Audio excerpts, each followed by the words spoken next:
You need to know this if you're about to go buy a house or refinance your house. I talk to a lot of homeowners and home buyers throughout my day, throughout my month, and I'm finding that a lot of people don't understand how interest rates work when it comes to a mortgage. Everybody understands that an interest rate has to be attached to a mortgage note, a car note, a credit card note, anything like that, right?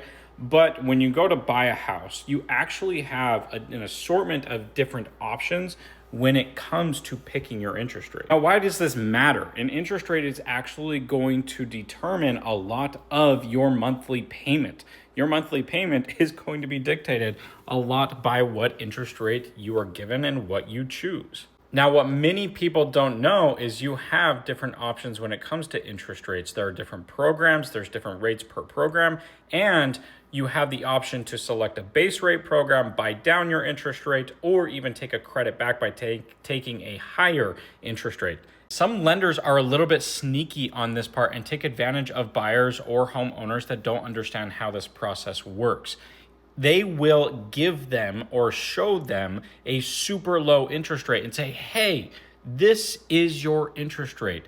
But then they are not disclosing the fact that that interest rate is costing them a large percentage of their loan amount just to obtain that interest rate. For example, let's say you are getting a conventional mortgage and your lender has quoted you a base rate of 6%.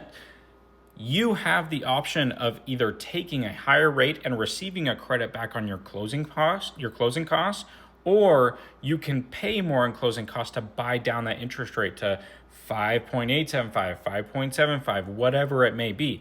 Now, it will be a percentage against that loan. So if you are taking a $500,000 loan, and let's say the interest rate is a 1 point buy down to get to a 5.75%, that's costing you 1% of your loan amount. You're paying an additional $5,000 in your closing costs in order to obtain that 5.75 rate.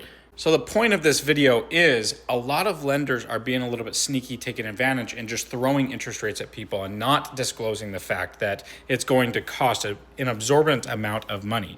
What you need to do as a home buyer or home owner when you're refinancing or buying is you need to make sure your lender is communicating upfront what it's going to cost for that interest rate and give you several different options to allow you to choose and pick the one that fits best for your situation. Did you already know about this? Is there anything that you believe I'm missing, or what are your thoughts around this?